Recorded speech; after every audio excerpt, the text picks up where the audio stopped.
베드로후서 말씀을 계속 상고하고 있습니다. 베드로후서는 첫 시간에 말씀드렸듯이 지금 그 상황이 교회의 영적 위기 상황이라고 할 수가 있습니다.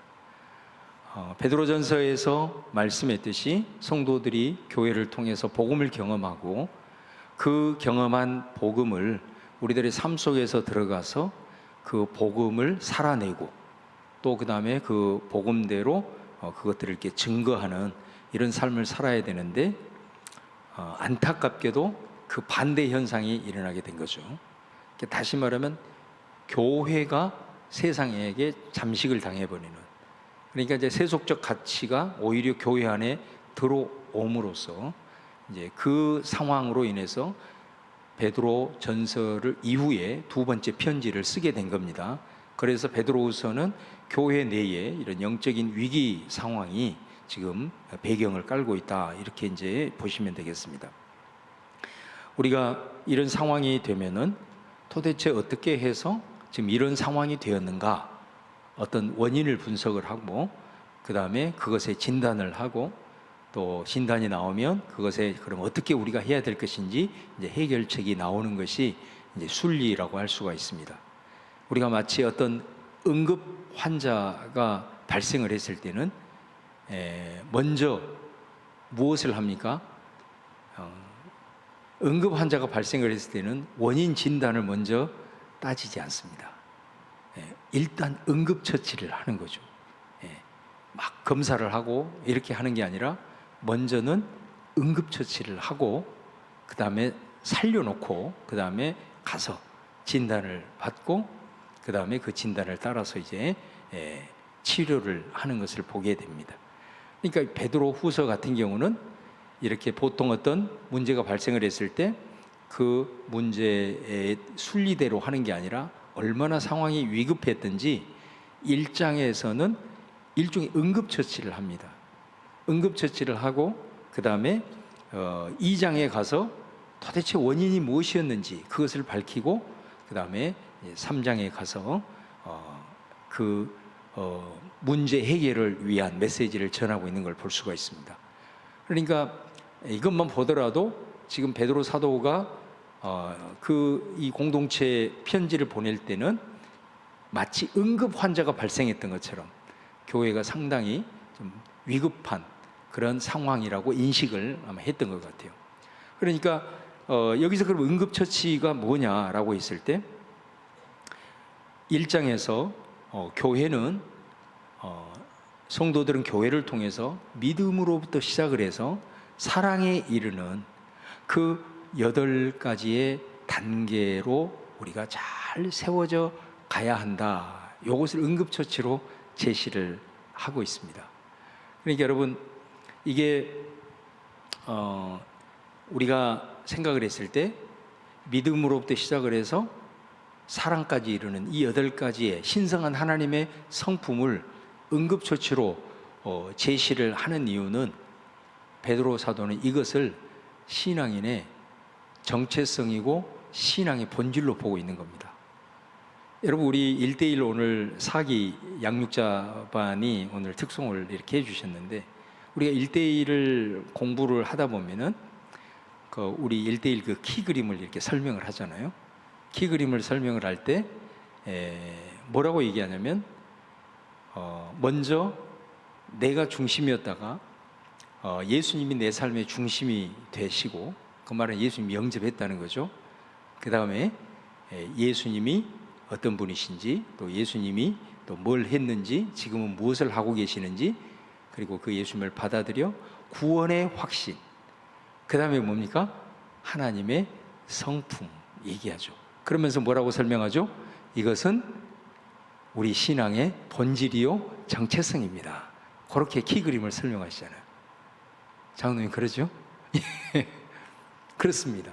그러니까 여기에 보시면 우리가 봤을 때는 거의 성령의 열매 수준인 어떻게 살아야 될 것이라고 생각을 하지만은 사실은 이 하나님의 신성한 성품, 바로 이 부분을 베드로 사도는 우리 신앙의 본질 그리고 우리 신앙의 정체성이다, 이걸 응급 일종의 처치로 제시를 하고 있는 겁니다. 그래서 이 말씀을 딱 던져놓고 베드로 사도는 1장 8절에서 너희의 부르심과 택하심을 굳게 하라, 그렇게 말씀을 하고 있는 것입니다. 그러므로 우리가 왜 이 첫 부분을 시작하면서 이 위기에 처해 있는 교회에 바로 이 신성한 성품 8가지를 응급처치로 제시를 하고 있느냐라는 것은 역으로 뒤집어 보면 바로 그 영적인 위기의 핵심은 결국은 그 교회 안에 많은 부분들이, 특별히 윤리적이고 도덕적인 이런 부분에서 많이 무너졌다라는 것을 우리가 알 수가 있는 거죠. 그렇기 때문에 먼저 응급처치를 바로 이 믿음에서 사랑에 이르는 하나님의 신성한 성품으로 딱 제시를 해놓고 그 다음에 이것이 우리의 정체성, 이것이 본질이라고 던져놓고 그 다음에 이제 2장에 가서 원인을 찾기 시작하는 것을 우리가 이제 볼 수가 있습니다. 그래서 이제 2장으로 넘어오면 교회가 이렇게 세속에 힘쓰지 못하고 무너지는 원인을 찾고 진단을 하는데, 그 결국 원인의 핵심이 뭐냐면 거짓 교사들의 말씀의 왜곡에 있다라는 것을 보게 됩니다. 우리가 지난 시간에 특별히 거짓 가르침을 경계하라 라고 하는 말씀을 함께 나눈 것이 그 내용이라고 할 수 있습니다.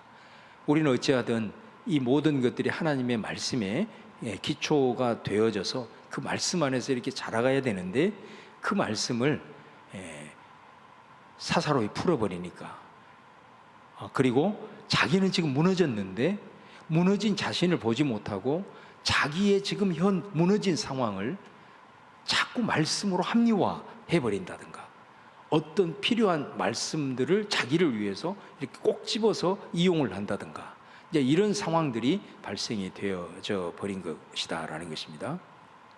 그래서 지금 이러한 상황들로 인해서 우리가 지난 시간에 살펴본 대로 의외로 많은 사람들이 이 거짓 교사들의 가르침에 미혹을 받아가지고 그리스도인들이 윤리적으로 무너지고 또 하나님의 말씀에서 떠남으로 말미암아서 오히려 세상 사람들이 의해서 하나님뿐만 아니라 하나님의 진리의 도가 비방을 받는 이런 이제 상황이 되어버렸다라는 것이죠.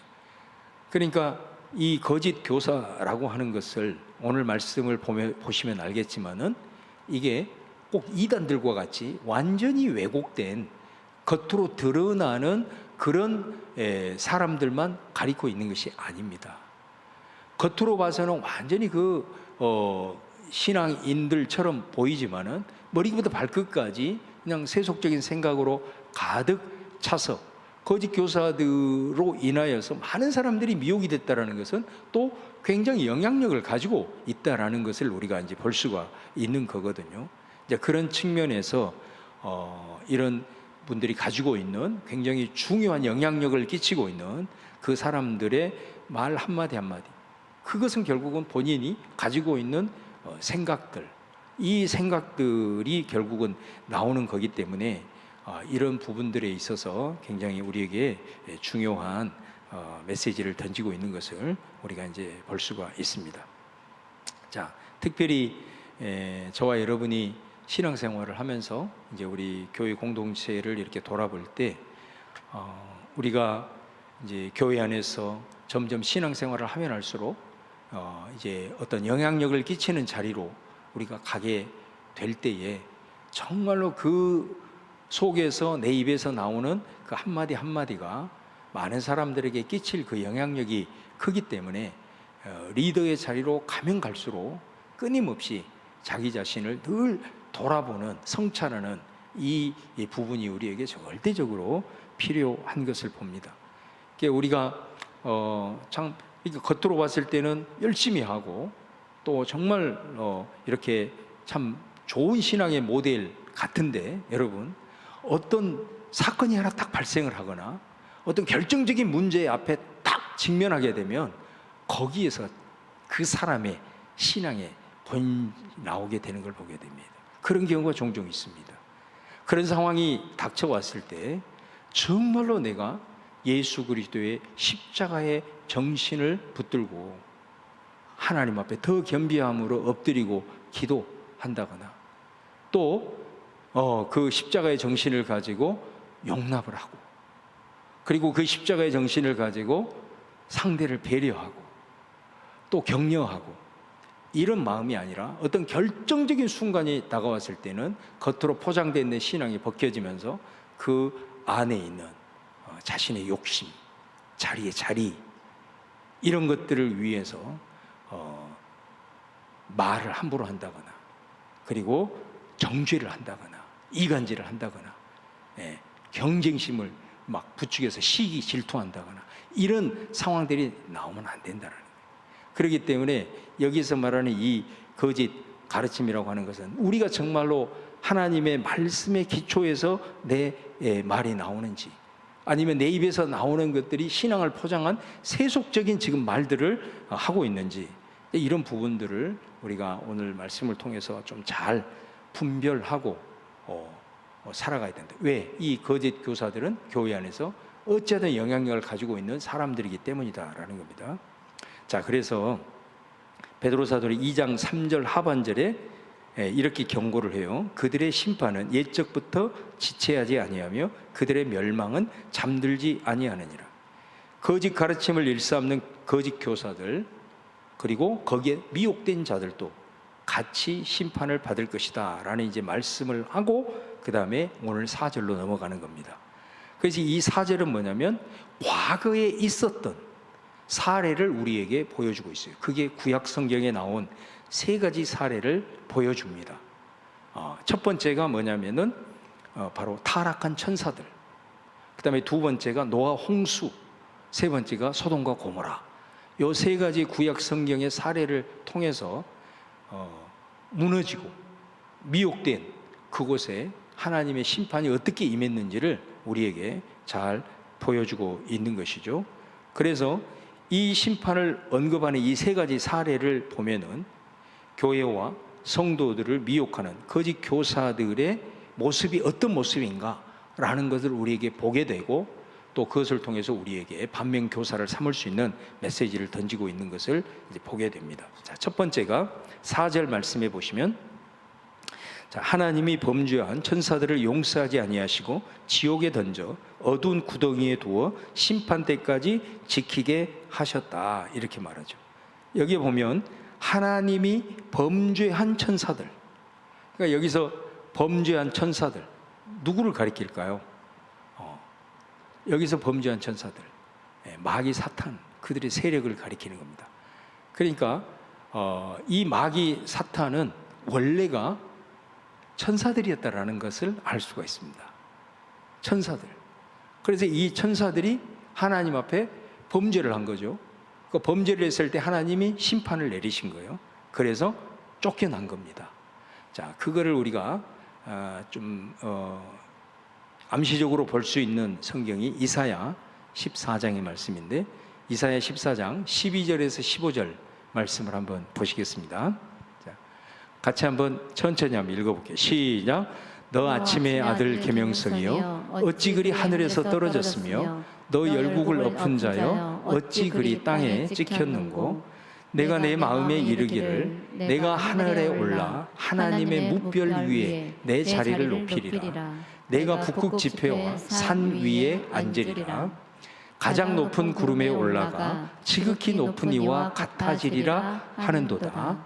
그러나 이제 내가 수월 곧 구덩이 맨 밑에 떨어짐을 당하리로다.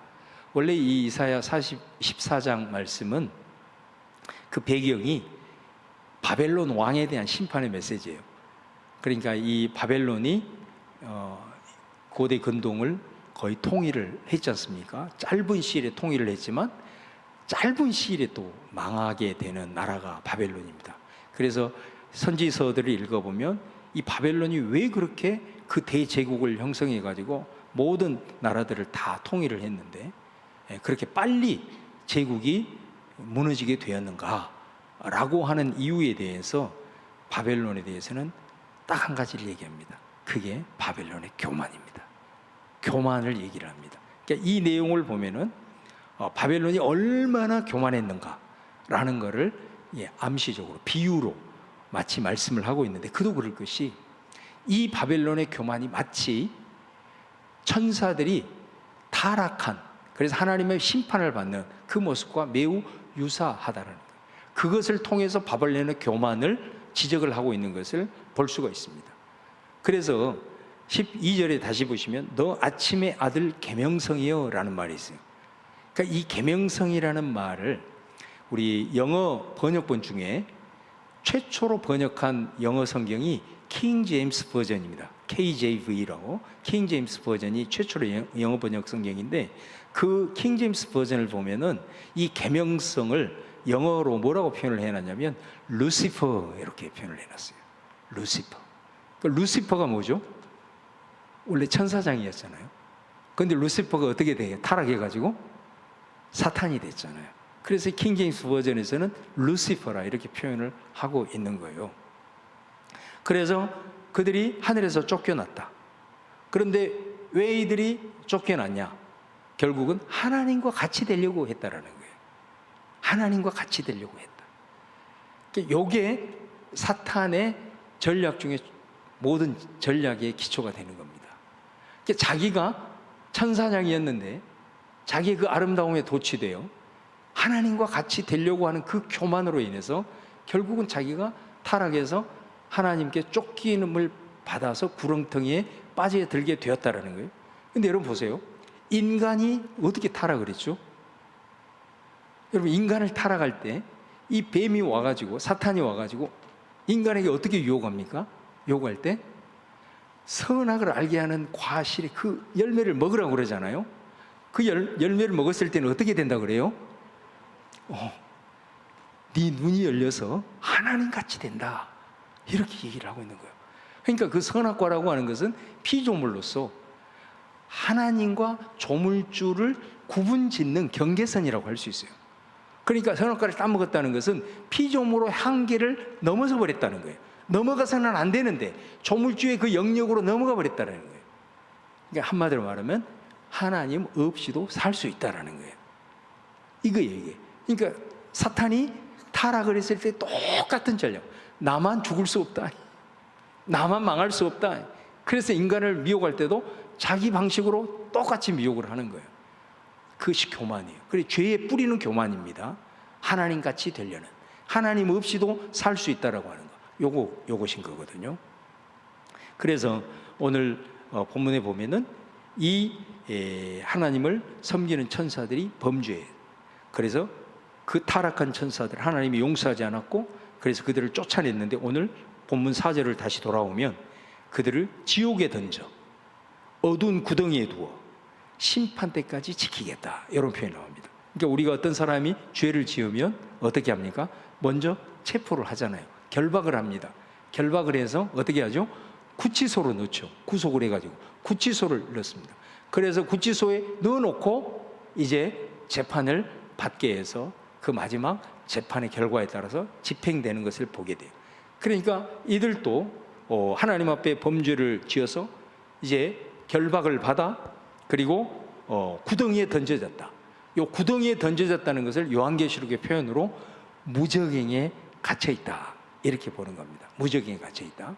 그렇기 때문에 이 무저갱에 갇혀 있어서 이제 예수님이 오실 때 그들은 이제 최후의 심판을 받아서 영원한 불못에 던져지게 된다.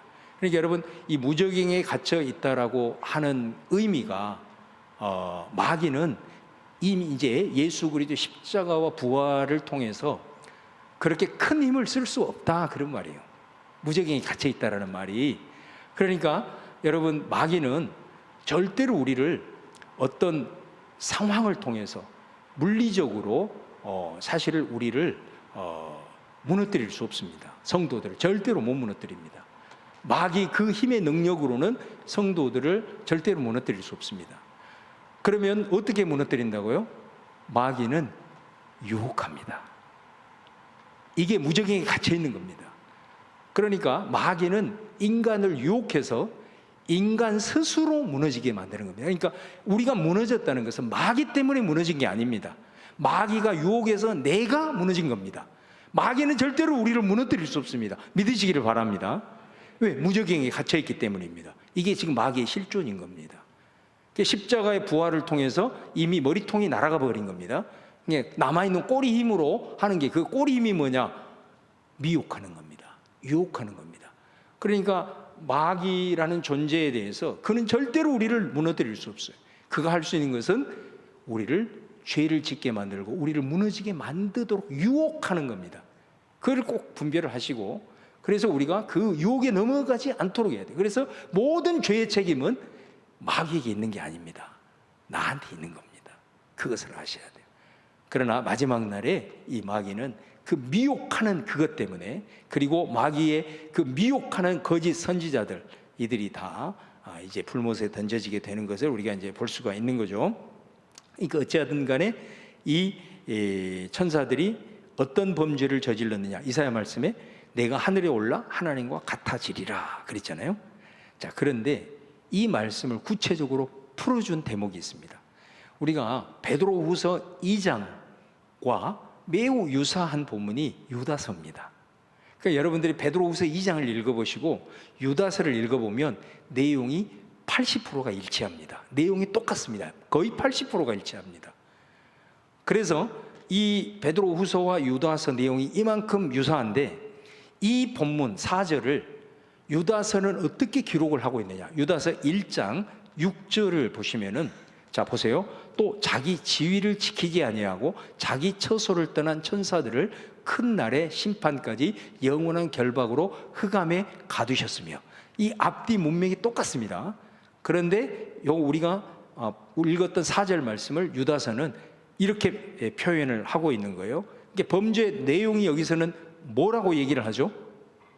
자기 지위를 지키지 아니하였다, 이렇게 나오는 겁니다. 자기는 천사장, 아무리 영광스러운 천사장이어도 하나님이 부리시는 사자잖아요. 그죠? 그러면 그 사자의 역할을 감당해야 되는데 자기 자리를 지키지 아니하고 자기 지위를 넘어서 버린 거예요. 그래가지고 하나님처럼 되려고 하다가 결국은 이렇게 되었다라는 것을 이제 우리가 볼 수가 있습니다. 그러니까 구약의 이런 생생한 증언들을 통해서 심판받을 범죄한 천사들의 사례를 왜 베드로 사도는 제시를 하고 있을까? 그것은 마치 거짓 교사들이 이와 같은 짓을 한다는 거죠. 그러니까 1차적으로는 이 말에는 두 가지 의미가 있습니다. 하나는 거짓 교사들이 말씀을 자의적으로 해석을 한다는 거죠. 성경은 분명히 1장 마지막 부분에 자의적으로 풀 것이 아니라, 사사로이 풀 것이 아니다 그랬습니다. 그러면은 우리가 사사로이 풀지 않는다면 어떻게 해야 되는가? 마치 그 느낌은 이거 성경은 완전히 전문가만이 해석할 수 있는 것으로만 생각할 수 있는데, 사실은 그렇게 하다 보면 성경을 묵상하거나 진짜 해석할 사람은 아무도 없어지는 거예요. 사실 이 말씀의 제일 중요한 기초는 신앙 고백 위에 말씀을 풀어가라. 우리의 신앙 고백이 뭐죠? 저와 여러분의 신앙 고백이 뭡니까?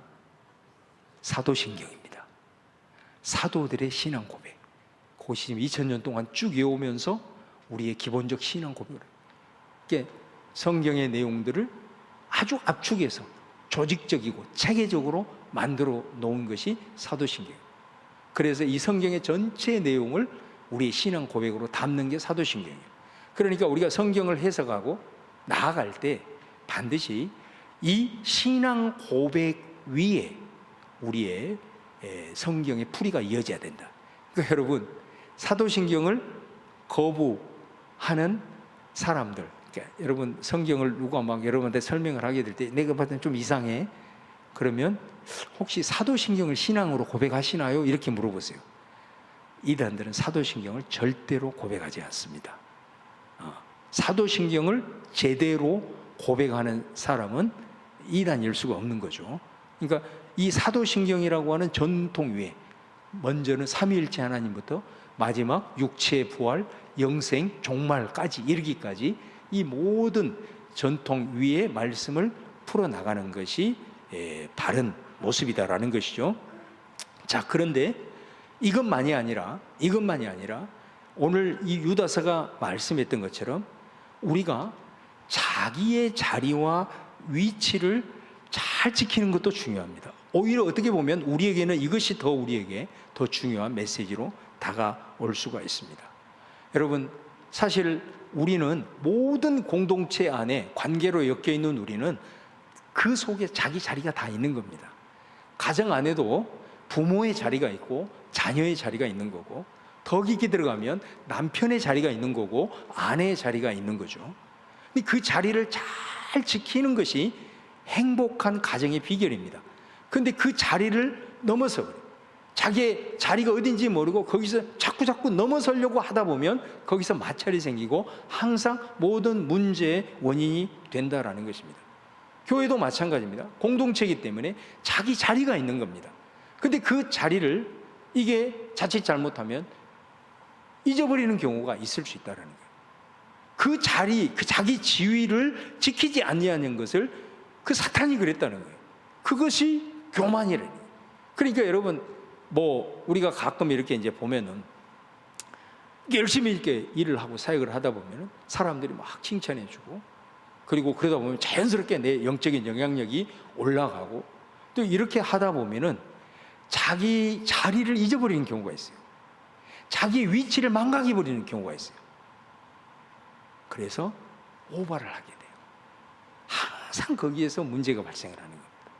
그래서 사실은 우리가 이 사도들의 신앙 고백 위에 말씀을 우리가 풀어가고 그 진리 위에 서는 이 부분, 이것을 통해서 우리가 잘못된 가르침인지 분별하는 그 분별도 있지만은, 우리가 같은 공동체 안에서 또 가정 안에서 우리들의 또 직장의 영역 속에서 내가 가지고 있는 내 위치, 내 자리, 이것들을 잘 기억하고 항상 그 자리를 지키는 것이 사실은 겸손한 거예요. 그 자리를 넘어서는 순간 나는 이제 교만의 뿌리가 내 안에 서서히 올라오고 있다, 이렇게 보실 수가 있는 거예요. 항상 거기에서 모든 공동체 문제의 시작이 될 수가 있다라는 것입니다. 그래서 오늘 이 타락한 천사들의 모습이 어떤 모습이냐, 자기의 자리를 잊어버리는, 자기의 위치가 어딘지를 잊어버리는 이 교만으로 말미암아 결국은 천사도 자기 자리를 지키지 못하면 마귀가 될 수 있다라는 것이 오늘 중요한 메시지라는 것을 좀 기억을 하셔야 됩니다. 그 다음에 두 번째가 노아 홍수 심판인데 5절 말씀입니다. 자, 5절 말씀을 보시면, 옛 세상을 용서하지 아니하시고 오직 의를 전파하는 노아와 그 7 식구를 보존하시고 경건하지 아니한 자들의 세상에 홍수를 내리셨다. 창세기 7, 8장에 나오는 노아 홍수 심판입니다. 이게 심판하면 가장 대표적인 심판을 말하는 겁니다. 여기서 옛 세상을 용서하지 않았다. 여기서 옛 세상은 노아 홍수 이전의 세상이겠죠. 그런데 왜 이 옛 세상에 하나님께서 심판을 하셨는가? 거기 보시면 경건하지 아니한 자들의 세상, 이렇게 말합니다. 그러니까 심판의 기준이 뭐냐? 경건이라는 겁니다. 자, 그러면 경건이 도대체 뭐냐라고 했을 때 이 말씀에서 보면 노아를 보면 합니다. 노아를 표현할 때 뭐라고 표현합니까? 오직 의를 전파하는 노아, 이렇게 표현을 하죠. 그래서 노아는 예레미야 말씀에도 의인이라고 그렇게 표현을 하고 있습니다. 의라고 했을 때는 가장 기본적 개념이 뭐라고 그랬습니까? 관계입니다. 의는 바른 관계를 말하는 겁니다. 관계가 무너지는 것이 불의입니다. 그래서 이걸 먼저 여러분들이 꼭 기억을 하셔야 됩니다. 그래서 우리가 노아가 의인이다, 이것이 경건의 기본적 표준이다라고 했을 때 노아는 1차적으로는 하나님과 관계가 바른 사람이었다라는 거예요. 그 다음에 그 관계는 십자가의 원리를 따라서 사랑과의 바른 관계로 이어지게 되고, 그것은 로마서 8장에서 더 나아가서 세상과 심지어 피조물과의 바른 관계로까지 이어지는, 이제 우리들의 신앙이 그만큼 지경이 넓혀지는 거죠. 근데 이 관계가 사실은 다 무너졌잖아요. 하나님과의 관계가 무너지니까 사람과의 관계도 무너지고, 사람과의 관계가 무너지니까 또 어때요? 땅이 저주를 받아 엉겅퀴를 내는. 그러니까 하나님과의 관계가 무너지니까 사람과의 관계도, 세상, 자연과의 관계도 다 무너져 버렸어요. 근데 이거는 우리 스스로 힘으로는 할 수 없어요. 바른 관계, 즉 의를 회복할 수가 없는 거예요. 그래서 예수님께서 이 땅에 오신 줄로 믿습니다. 예수님 오셔서 그 십자가를 통해서 하나님과의 우리와의 관계를 회복시켜 주셨어요. 그래서 우리가 의인이 된 겁니다. 그러니까 우리가 의가 되었다는 것은 예수님의 십자가를 통해서 거저받은 선물인 줄로 믿습니다. 에베소서를 보면 하나님과의 바른 관계만 예수님이 회복시킨 게 아니에요. 거기 보면 둘이 하나가 돼요. 그런 표현이 있죠. 멀리 있던 너희가, 다시 말하면 유대인과 이방인, 남자와 여자가, 종과 자유자가 그리스도 안에서 차별이 없는 온전한 하나됨, 관계를 회복시켰다는 거거든요. 그러니까 예수님의 십자가 사건은 우리 원수 맺었던 그런 관계들도 다 회복시킨 줄로 믿습니다. 예. 자, 그런데 우리가 이 의를 로마서에서는 하나님의 의라는 표현을 써요. 그러니까 하나님의 의라고 했을 때 그 의는 매우 중요한 두 가지 의미가 있습니다. 하나는 뭐냐면 전가된 의. 아까 얘기했던 것처럼 이거는 바른 관계는 우리 힘으로는 할 수 없어. 오직 예수님이 십자가 사건을 통해서 거저 은혜로 만들어주신 관계인 줄로 믿습니다. 그래서 전가된 의, 예수님의 의가 우리 가운데 전가돼서 내가 의인이 된 거예요. 근데 그 의라는 표현 속에는 아주 중요한 의미가 또 있는 거예요. 그거는 뭐냐면 그 의를 유지할 수 있는 능력까지 주시는 거예요. 제가 나중에 로마서 설명을 할 때 다시 한번 구체적으로 설명해 드리지만, 그러니까 우리가 아무 의의가 없어, 하나님 앞에 도저히 지금 바른 관계를 맺을 수 없는 이런 아주 죽음의 사망의 상태에 있었는데 예수님을 통해서 우리를 하나님과의 관계를 회복시키시고 사람과의 관계 회복시켜서 우리가 의인이 되었어요. 근데 그 의, 공짜로 얻었다고, 선물로 주어짐을 받았다고 해서 그냥 그것으로 무력한 상태가 아니고 받은 의의를, 그 관계를 유지할 수 있는 능력까지 우리 하나님께서 주셨다 이 말이에요. 그렇기 때문에 이제 우리는 어떻게 해야 돼요? 예수님을 통해서 세워진 바른 관계를 힘써 지켜나가야 되는 거예요. 누구를 의지해서? 성령님을 의지함으로. 여러분, 이거 굉장히 중요한 거예요. 하나님과의 바른 관계를 힘써 지켜나가야 돼요. 무너졌어도 회복시킬 수 있는 길이 뭐예요? 예, 구약의 제사법, 예배예요. 사람과의 관계가 무너졌어요? 내 힘으로 아니요, 감당할 수 있어요. 회복할 수 있어요. 어떻게? 예배 자리에 와서 치유되고 회복되고 성령의 능력을, 힘을 얻어서 그 관계를 회복시켜 유지해 나갈 수 있습니다, 여러분. 그렇기 때문에 이 의, 그래서 여러분 보세요. 오늘 이 노아를 한번 보시면 이 사람이 의인이다, 하나님과의 바른 관계를 뭐로 알 수 있느냐? 노아에게 이 땅이 너무 죄악이 관영한 거예요. 그래서 하나님이 오직 했으면 내가 세상 사람을 지으신 것을 지금 내가 후회한다, 이런 표현을 하잖아요. 그러니까 그 당시에 어떤 도덕적 상황뿐만 아니라 하나님이 창조해 놓으신 이 세상의 모든 질서가 다 무너졌다는 거예요. 그러니까 이거는 회복 불가능한 상황이 되어버렸다는 거예요.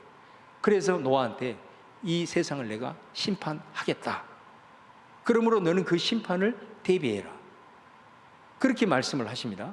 그랬을 때 노아는 어떻게 합니까? 그 하나님의 말씀을 믿습니다. 그 말씀을 믿습니다.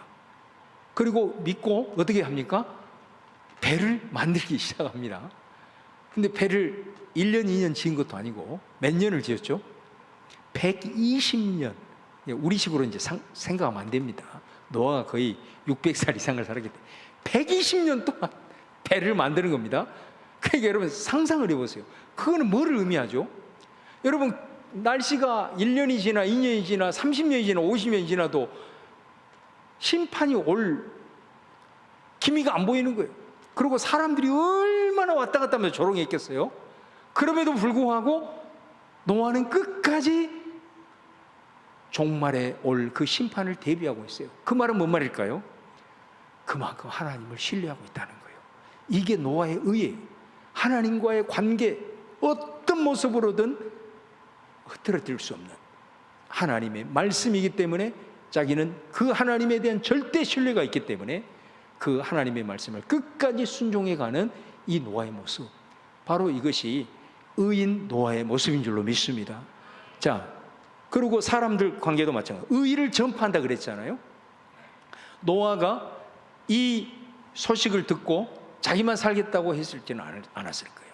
사람들에게도 심판이 올 것이라고 전했을 거예요. 단순히 말로만이 아니라 노아는 자신의 삶으로 전했어요. 어떻게? 배를 지음으로써. 사람들이 배가 지어가는 모습을 통해서 그 어마어마한 거대한 배를 지은 모습을 보면서 사람들이 안 물어봤겠어요? 당신 뭐하러 이 배를 짓느냐? 라고 했을 때 하나님께서 이 타락한 세상에 대한 심판을 하기로 했으니 당신들도 심판을 대비하라. 그리고 우리들의 삶을 돌이켜야 된다. 얘기했겠어요? 안 했겠어요? 했겠죠. 그 자신의 삶으로, 그 하나님의 말씀에 순종하는 그 삶을 통해서 그는 끊임없이 사람들에게 전했습니다. 의를 전했단 말이에요. 하나님의 말씀과 그것들을 이 사람들에게 전했던 것을 보게 돼요. 그러나 결국은 어떻게 됐습니까? 사람들은 믿지를 않습니다. 믿지를 않습니다. 그리고 120년이라는 시간을 주었음에도 불구하고 사람들은 그 순간 계속해서 조롱을 하고, 하나님도 조롱하고, 그리고 노아도 조롱하는. 자, 여러분, 결국 이 노아 심판 사례를 베드로가 말한 이유가 뭐겠습니까? 딱 한 가지입니다. 세상 사람들이 경건하지 못한 것에 대해서 심판을 했다고 하는데, 이 경건하지 못한 그 핵심에는 뭐가 있느냐, 이걸 말하려고 한 겁니다. 그것은 뭐냐면 심판이 없다는 겁니다. 종말은 오지 않는다 라고 하는 것입니다. 이거를 지금 말하려고 하는 것입니다. 노아가 방주를 120년 지었다는 것은 그는 심판을 대비한 거고 종말이 올 것이다라는 것을 안 것이고 그것을 끝까지 믿고 붙든 것입니다. 그러나 사람들은 그 말을 무시하고, 그리고 그 신실하게 그 일들을 감당하고 있는 노아를 조롱한 이유는 무슨 심판, 말도 안 되는 소리, 이렇게 했다는 거예요. 그러니까 베드로 후서에서 거짓 교사들의 사람들을 미혹하는 핵심이 뭐냐? 종말은 없다, 이겁니다. 종말은 오지 않는다. 종말은 물 건너갔다 라고 하는 것이 이거예요. 그러니까 우리 사도신경에도 보면 마지막 종말의 메시지가 나오잖아요. 육체의 부활, 영생, 그리고 마지막 심판하러 오시리라 라고 하는 이 메시지를 이 거짓 선자들은 틀어버렸다라는 것입니다. 그렇기 때문에 심판이 없다라는 것들로 미혹이 되어버린 순간 어떻게 해요? 잠언 29장 18절 말씀처럼 묵시가 없으면 백성이 방자에 행하거니와 율법을 지키는 자는 복이 있느니라 라고 하는 말씀. 이 묵시는 비전이거든요. 내 삶의 목표가 사라지는 순간 이 방자에 행한다라는 게 영어 성경이 뭐 be destroyed, 파괴된다 그런 말이에요. 사람이 비전이 없으면 그 인생은 망가진다 그런 말이에요. 그러니까 우리들의 인생에 목표와 비전이 있어야, 때로는 내가 어떤 책임의식을 가지고 그 비전을 가지고 내가 때로는 절제하면서 또 윤리적으로 무너질 수 있는 유혹의 순간에도 탁 지키고 그것을 꾹 갈 수 있는데, 이 사람에게 목표와 비전이 사라지게 되면 이제 그 삶 자체는 방탕한 삶으로 이어질 수밖에 없다는 거 아니에요? 여러분, 우리의 궁극적인 목표와 비전, 그건 하나님의 나라인 줄로 믿습니다. 이 땅 가운데 하나님의 나라를 이루어야 되지만 궁극적인 하나님의 나라는 예수님의 재림과 함께 완성될 하나님의 나라인 줄로 믿습니다. 그 하나님의 나라의 비전이 없어져 버린 거죠. 종말이 어디에 있냐? 그거는 없다. 심판이 어디에 있냐? 없다. 이렇게 이제 거짓 가르침들에 의해서 이게 확 꽈져 버리니까 사람들이 거기에서부터 미혹이 되는 순간 무너지게 돼요. 그래서 베드로 후서가 이 세속에 힘을 쓰지 못해. 서양 사람들을 보니까 너무나도 재밌게 살거든. 그리고 쾌락에 빠졌어. 그렇게 살거든. 목표가 사라져버리니까, 종말을 꽈버리니까, 없다고 해버리니까 이제 조금씩 세속적인 것으로 스며들면서 이제 자신들이 그리스도인으로서 걸어가야 될 하나님의 신성한 성품과는 정 담을 쌓는 이런 일들로 이제 빠지게 되고 속절없이 무너지게 되었다라는 것입니다. 여러분, 사실은 제가 늘 강조하지만 종말을 얘기할 때는 예수님이 이 땅에 오심으로써 임하게 될 우주적인 종말과 함께 사실은 우리에게 있어서 더 피부에 와닿는 것은 개인적 종말이죠. 사실 그렇잖아요. 오는 순서는 있어도 가는 순서는 없는 것입니다. 우리의 코끝에 숨이 멎어지는 순간 우리는 바로 종말을 맞이하고 하나님 앞에 서 나가는 겁니다. 항상 우리는 단 한순간도 그것을 잊어버려서는 안 됩니다. 우리 속에도 어찌 살다 보면 내 인생은 30년, 40년 남았을 거야. 막연한 그런 생각을 갖고 살다 보면 우리도 이런 모습 속에서 하나님의 나라에 대한 하나님 앞에 서고 그리고 세상을 이길 수 있는 우리 안에 믿음의 동력이 사라지는 경향이 많습니다. 그래서 우리를 지켜주고 이 마지막 시대가 다가오고 세상이 흔들리고 혼란된 시대일수록 우리가 반드시 붙잡아야 될 것은 바로 종말 신앙인 겁니다. 예수님이 오실 때 뿐만 아니라 내가 개인적으로 주님 앞에 언제 설지 아무도 모르기 때문에 그 때를 항상 기억하면서 살아갈 때만이 오늘 하루하루의 삶 속에서 경건을 유지하고 세속에 휩쓸리지 아니하고 하나님의 거룩한 성품을 그래도 꾸역꾸역 하나님 성령님 의지하면서 한 걸음 한 걸음 나아갈 수 있다라는 것을 오늘 메시지로 증거를 하고 있는 거죠. 자, 이제 소돔과 고모라는 다음 시간에 롯을 통해서 한번 우리에게 주시는 또 중요한 메시지가 있으니까 또 그 말씀을 같이 나누기로 하고, 오늘 3절 하반절에 그들의 심판에 옛적보다 지체하지 아니하였고 그들의 멸망은 잠들지 아니하느니라 이런 말씀을 하지 않습니까? 이 말씀을처럼 오늘 타락한 천사들 또 노아 홍수 심판 사례를 통해서 오늘 우리에게 가져야 될 것, 무엇보다도 바른 신앙 고백 위에 우리가 말씀을 분별하는 능력을 견고하게 서야 되고, 그 다음에 무엇보다도 이 타락한 천사들을 통해서 우리에게 주는 메시지, 교만, 다시 말하면 내 자리와 위치를 잘 지키고 내가 10년이든 20년이든 신실하게 그 자리를 끝까지 지키면서 내가 서 있는 그 자리를 지키면서 나아가는 것이, 그것이 겸손이고, 모든 공동체의 문제는 내 자리를 지키지 못하는, 오버하는 데서 거기에서부터 출발한다는 것을 우리가 꼭 기억을 해야 된다는 걸 좀 기억을 해 주시고, 그 다음에 노아 홍수 심판 사례를 통해서 우리에게는 결국은 이 종말에 대한, 심판에 대한 이 부분을 얼마만큼 우리가 정말로 확실한 신앙 고백을 가지고 노아처럼 어떤 상황에도 흔들리지 않고 어떤 가르침에도 흔들리지 않고 이 종말 신앙에 대한 확신을 가지고 나아갈 때 우리가 이런 거짓 가르침에 미혹이 되어져서 경건하지 못한 이런 삶으로 무너지지 않는다라는 것을 우리가 알 수 있다. 오늘 주신 말씀을 좀 잘 기억하시면서 우리가 하나님 앞에 또 신실하게 서서 이렇게 시대적으로 혼란한 그런 시대일수록 말씀에 굳건히 있어서 다시 한번 기도 제목으로 삼고 오늘 시간 새롭게 결단하며 나아가는 우리 성도님들 되시기를 주님의 이름으로 축원을 드립니다.